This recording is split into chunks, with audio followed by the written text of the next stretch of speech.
officially, I want to thank you for joining me today. This is an unusual title. I had a hard time figuring out what to call this class.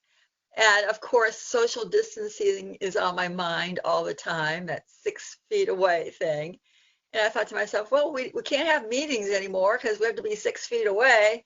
So now we're moving to WebEx. Let's have a meeting about how to use WebEx to have meetings when you have to be 6 feet away. So that's what this is about.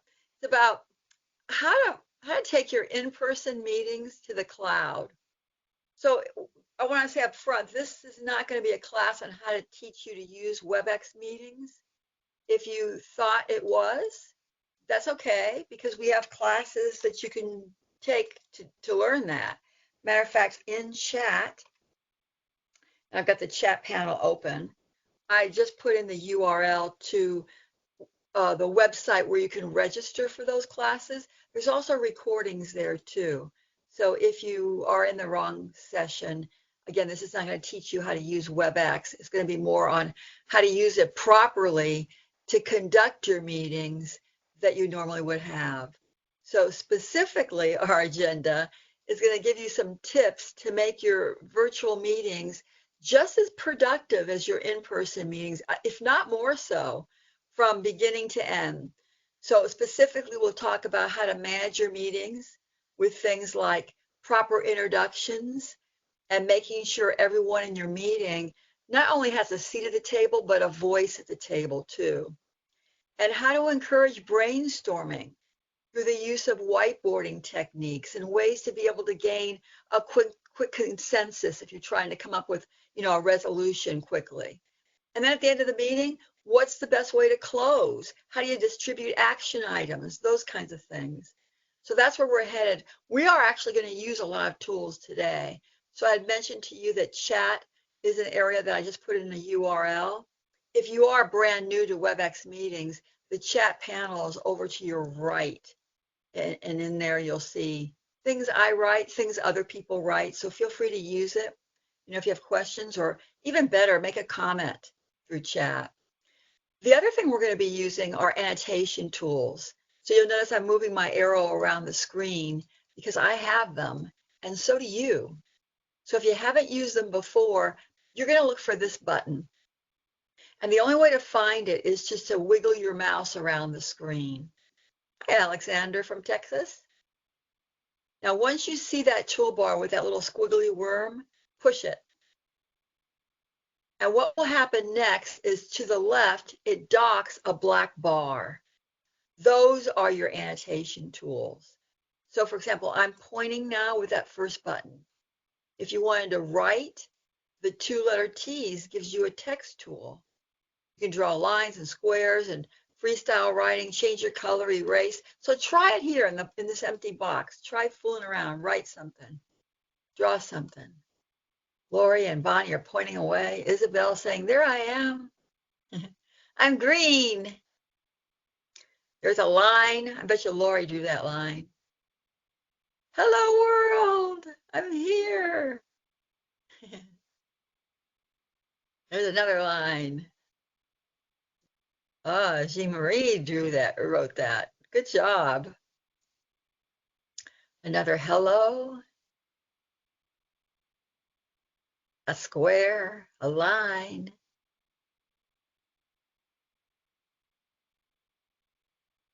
Lots of pointers. Oh, a heart. I like the heart.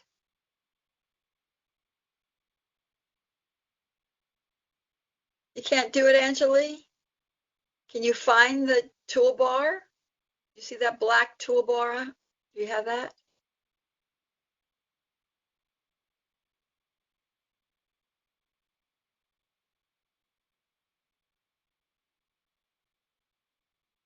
All right. Now you know how to use them because we're going to use them.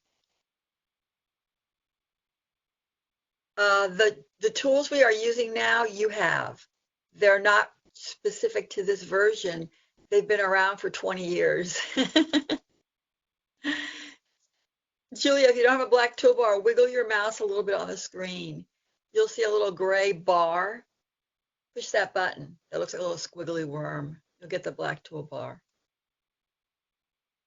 Move your mouse around. All right, we're going to use these in a bit. Let's move on. Let's start. Starting with keeping yourself safe and practicing social distancing. We need to do that. And we can stop this virus, so stop getting close. But the problem is you're not having those meetings in person anymore. So how do you conduct business as usual? Let me ask you a question in chat. Do you think meeting online, like we're doing today, is as productive and effective as meeting in person? What do you think? Are online meetings as productive? Got no, no, no, no, yes, no. They can be. They can be. It's different. If it's managed well, they go slower. It depends. If people are interested, yes.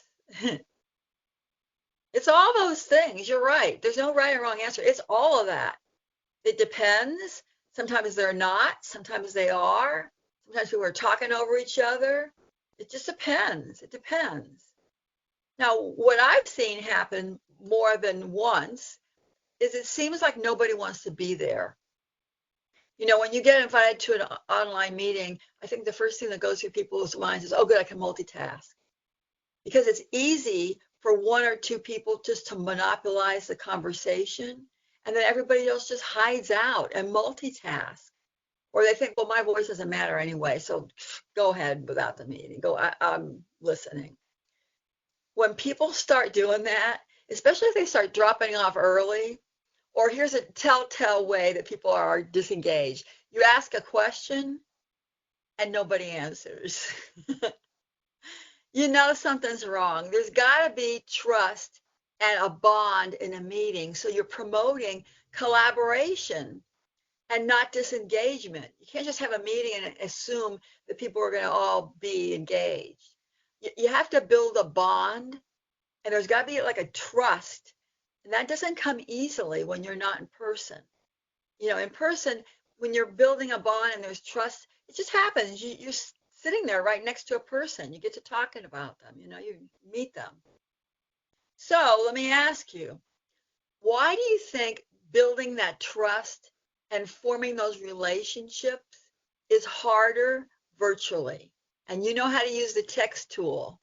So in here somewhere with your text tool, that's that two-letter T's, write down, why do you think it's harder to form relationships virtually? Why do you think it's harder? Harder to trust people, harder to feel connected to somebody? Why do you think that happens?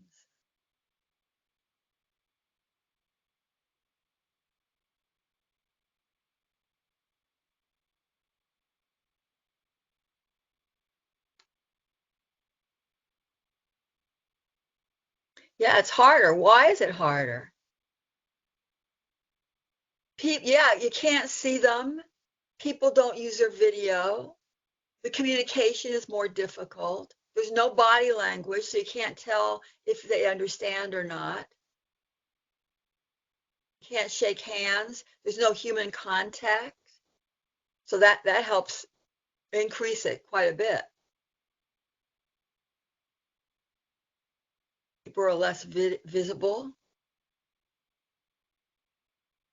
It's kind of like the energy between people is sort of gone because you can't see them anymore.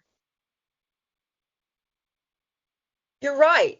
You know, that bond and that connection is really it's something human, right?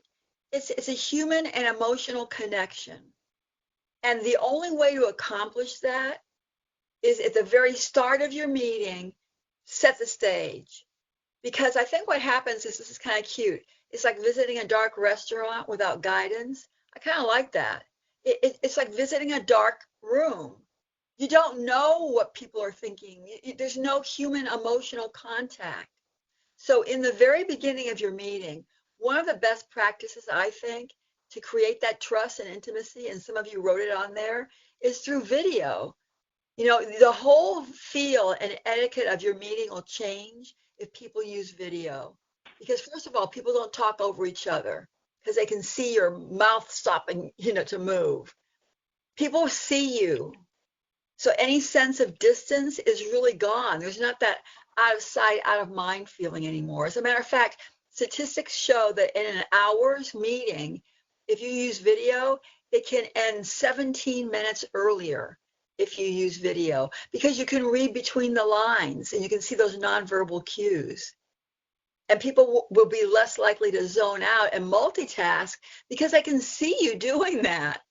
Remember, it's all about building that trust and intimacy. And if you take a look at this pyramid, found this not too long ago, it's a communication pyramid about intimacy. Well, the least intimate thing is an email. The most, of course, is face-to-face, but video is up there towards the very top. So a lot of you are using video today. I'm glad you are, because it does make a difference. At the end of this meeting today, I'm going to remember some of you because I'm looking at you right now. Lots of times you'll get a concern about, well, we try to use video, but then bandwidth is weird and all that stuff. You'd be surprised at how little bandwidth it takes. It depends on what you're doing in your meeting. So in chat, I just put in the minimum requirements about bandwidth. But if you're, for example, right now, I'm sharing something, I'm on VoIP and I'm using my video. That does take a lot of bandwidth. But if you're not sharing anything, then turn it on. Or if you're not using your computer for audio, turn it on. Worst comes to worst and it gets choppy, then turn off your video. But at least in the beginning, introduce yourself and turn on the video. The next thing I want to talk about that I think is hard to do virtually is getting a consensus. What you'll notice is that something as simple as just asking, should we start having these meetings weekly? I mean, that's either yes or no. 90% of the time, no one says anything, or one person says something. So how do you know what the majority of the people think? You got to talk. No one talks. It's just yes or no. Do you want to have a meeting weekly or not? How hard is that? Well, here's a way of doing it quickly, and I'll show you. I am opening up a way to do that. It's a poll. It's over on your right. So it's not important. Just answer whatever you want. Push submit. But I want to show you the results. Now, just so that you know, on my side of the screen, I don't see your names, but I see statistics. Like I can see 26 people finished this already. 4 people are working on it. 18 people haven't even started yet. So 30% of the people in here aren't doing this poll. So that tells me that people are multitasking right now. Now it's to 21%. So 21% of you are not paying attention. Shame on you. 75% of you are finished. So in that case, I'm closing it up because I don't want to waste time just waiting for everybody. But if you do a poll for something really easy like this, or do a poll, do you want to have lunch brought into our meeting next week? Do you want to, whatever, just do a poll, yes or no, real quick. It takes seconds to create one, and look how fast you can get a consensus. So then you can say, okay, so as far as blah, blah, blah, here's what we decided. So if you look at the results, more people said yes, they're learning new things. So that's something you want to incorporate. How do you do that? Aha, that's the question. Let me show you. Let me switch you over to my screen. All right, so you're looking at my window. Polling is a panel. So see the button with the little dots down here I'm pointing to? When I push it, it gives me this option to get the polling panel out. It's not out there all the time. So I clicked on it. This is what it looks like, the polling panel. So I might want a yes or no answer. So that would be a multiple choice. They pick one. So I'll say, are you hungry? Yes, no, period. And that could be it. As soon as I click on open poll, everybody sees it, they take the poll. I could ask another one in addition to this. Like, let's figure out what they want. Get rid of that little message. There we go. So multiple choice. What do you like to eat? Salad, pizza, cookies. And now you can see they can pick more than one. Or this would be harder if you're trying to gain a consensus, but what are your thoughts? And here they type something. So anytime you want to ask a question, create a real quick poll, click on open poll, give them a chance to answer, and then this will say close poll. And if you want to share the results, there's a button you use to share the results. But that is one way to cut to the chase and get a consensus, a final consensus, yes or no. Now, sometimes it's not a consensus. You want to get ideas, opinions. You want to brainstorm and collaborate. Well, here's another way of doing it. Did you know today, for real, is National Empanada Day? I don't know if you've had one before, but they're good. They're like it's a little dough, and then inside of it is sometimes meat. They also have dessert empanadas where you see guava in there and apricots in there. Cheese, like Kat says, sometimes cheese empanadas. I love those. So here's a chance to brainstorm. And I know we're in different time zones. So what did you have for lunch today? Or what are you going to have for lunch? Write it down here. What did you have or what are you going to have for lunch? Use your text tool.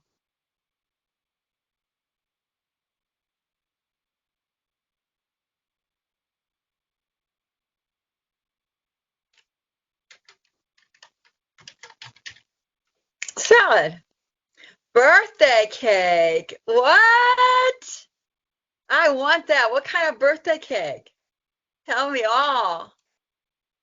Not lunchtime yet. Well, do you have plans for lunch? What are your plans? What do you think you're going to have? Oh, turkey pot pie. I haven't had that in forever. Stir fry. Good lunches here. Baked ziti. I love baked ziti, but it's hard to find a good baked ziti. PB&J, of course. Pasta with spinach and mushrooms. Oh, did you make that yourself? Veggies and grilled chicken. My gosh, these are great lunches. Mashed potatoes, is that all you had for lunch? Home food, home cooking is fantastic. Who delivers? Pizza. All right, I want to know what kind of birthday cake you had. Whoever wrote birthday cake, what kind was it? Smoothie. I like smoothies. Oh, what are you going to have? Oh, red velvet birthday cake. Oh, this is a tease. I'm sorry I asked this. Plain bread. Bread with butter would be good. All right, what we're doing now is brainstorming. So if you haven't had lunch yet, now you got some good ideas. Lunch for tomorrow, here's some ideas. Have some red velvet birthday cake. I don't know where you're going to get it, but go get it. Lobster. Oh my gosh. All right, let me share with you my screen and show you how you make this happen because it won't happen automatically. First of all, two things I did. I went to the share menu. I went to share content, and most of you share your screen. I didn't do that. If you scroll further down, you'll see whiteboard. That's what we wrote on, a whiteboard. Now, we were able to write with our annotation tool, right? We clicked on a little button, clicked on the letter T. That's how we wrote. But you won't get them normally as an attendee, only the presenter. So if you plan on brainstorming with your meeting, what you want to do is go to the participant menu and assign your participants the ability to be able to do that. right there. That's off by default. So in every meeting you have, no one can do that but you. If you want them to do that, check off annotate. That's what I did before you got here. So the participant menu, assign privileges. Now, if you don't want to use a whiteboard, because I knew in advance, I don't want to save this, I knew in advance that we were going to do this. What I did is I went to the share menu, I clicked on shared content, and I'm sharing with you PowerPoint as a file.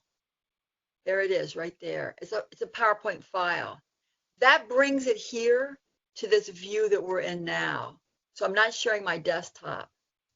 So the reason why it says today is National Empanada Day is because this is really a slide in my deck.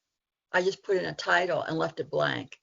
So you could do it either way. Just get out a whiteboard or do a blank slide in PowerPoint. But that's a phenomenal way of being able to get some, it's like making sure everybody has a voice, right? If you just ask, what did you have for lunch? Not everybody will answer you. But if you do something like this, look at all the ideas we have, tons. And now I can save this and keep it or distribute it for later. And I've got some good information, a good takeaway, which sort of gets us now to the end of the meeting. What do you do at the end of the meeting? How do you close it up? Well, first off, what I do, again, here, I get a slide and I go, and then here I just type myself. I say, okay, everybody, let's review. So Mary, you said you're going to blah, blah, blah, blah. John, you said you're going to blah, blah, blah, blah. So now I'm writing the action items. Next week, we're going to blah, blah, blah, blah, blah. So before they leave now, we all know we're going to meet again next week. And next week for that meeting, John needs to do this deliverable, Mary needs to do that deliverable. So it's just an action item or recap of what we covered. And usually in the meeting, what I'll do is I'll say, did I miss anything? Is there anything else that we should add on this? That's usually what I do in my meetings. Let me answer some questions first. How do you prevent people from writing on top of each other? Well, that's a good question. So here's what I usually do. I didn't do it today. I ask people to point where they're going to write. That way you know in advance to not write in that spot. But because I didn't do that, and because I'm the presenter, I actually have the ability to be able to move what you wrote around. So if you take a look, I'm sort of moving things out of the way so you can see them. But typically what I say is, point to where you're going to write. Otherwise, people do write on top of each other. It's a good point. And the other question, why do you have more options when you hit the share button? I have limited. You shouldn't. Just keep scrolling down. Assigning privileges. Oh, to move your arrow around, just click again. Just click again with your arrow. To assign privileges, let me share my screen again and I'll show you. Go to the participant menu, assign privileges. And then the share menu, you'll probably only see these three things. Click on share content, and that's where you'll see more. Okay. All right. End of meeting. What do? Action items.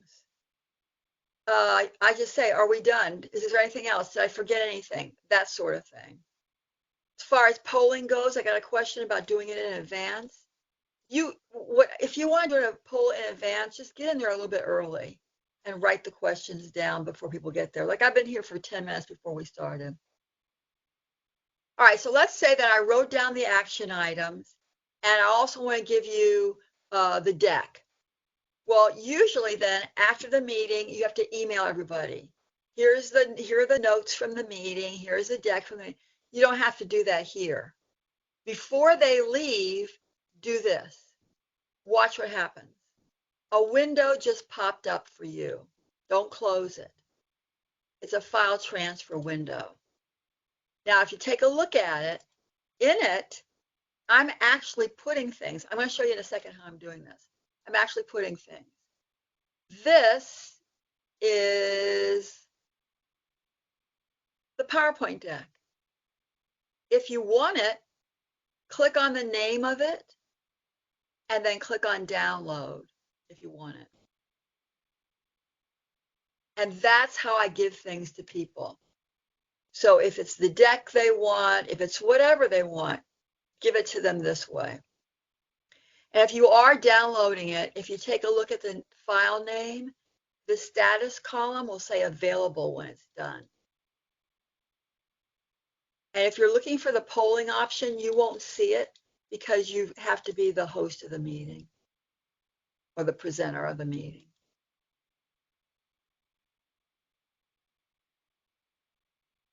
All right, so now how do you do this cool thing? I'm going to close that window now, so it's going to close for you. Here's what you do. Sharing my window again. Let's say it's the action, let's say it's this slide with the action items.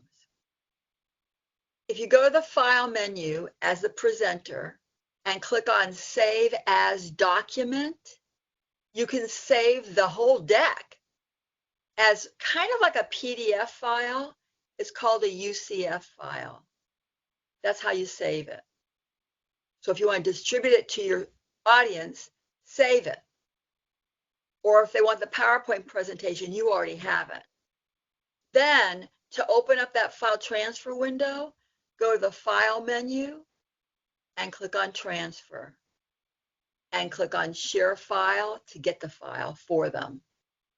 That's it. So under the File menu, either save if you want to save things. Like, for example, this might be something, if this was for real, this brainstorming thing, I might want to save that. Or the empanada thing, I might want to save that. So you can take these things that you're doing in your sessions. So like I said earlier, this really isn't a class on how to use WebEx meetings. It's more on how to have an effective meeting with the tools.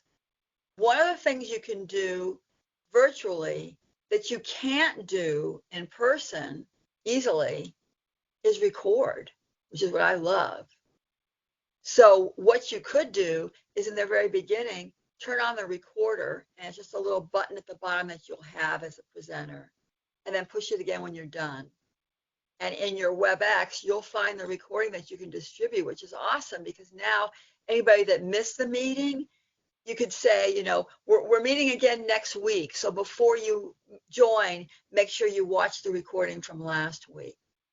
And what's awesome about the recordings also is they're MP4 files and they have the transcription of what you say in writing on the side. Okay, let me get to some of these questions. If you brainstorm on the deck like I did and you save it, then I'm saving the whole deck. If you brainstormed on a whiteboard and you save it, you're only saving that one whiteboard. And as far as a copy of the recording of today, yeah, as a matter of fact, all the classes we teach are recorded. So if you ever want any of the recordings that we have, go to the site where you went to register. So here is the URL for that in chat. And you'll see today's recording in there in about an hour or so. Speaking of other classes, we have a ton of them here. You are in a different one, right? How to have a good meeting. I don't know about the title of this one. There's one for people who just started working remotely and they want the best practices. They've not done it before. If you're doing large scale events, some of you said you were, this is how to take your in-person events and move them virtually with a different product called WebEx Events. And if you're a teacher and you teach in school, which is now a real issue because all the schools are closed, and you want to start teaching virtually, we have a class on that using a different product called WebEx Training. So these left classes are unusual ones about remote. The ones on the right, the ones we always have. We have our regular product training on all of our products. We have training for specific topics for educators, and we have trainings for specific topics for site administrators as well. So that's the session for today. Again, I thank you so much for coming in here. If you are new to WebEx meetings and you need some help, in addition to those classes in chat, I just put in a little book, like an ebook, where you can go to flip through the pages and learn a little bit more. So as always, I appreciate you being here. And in order to help me, just monitor how well these classes are going and get your thoughts and ideas and opinions. At the end, I always open up a poll. So if you wouldn't mind answering the poll to your right, coming in right now before you head off. And if you're taking off, again, thank you so much for your time today. It was great talking to you for a bit there, getting to know you. I'll stay on. If you have any questions, you want to put them in chat, I'll answer them too. But hope to see you again really soon. Take care. Be safe. 6 feet. Bye, guys.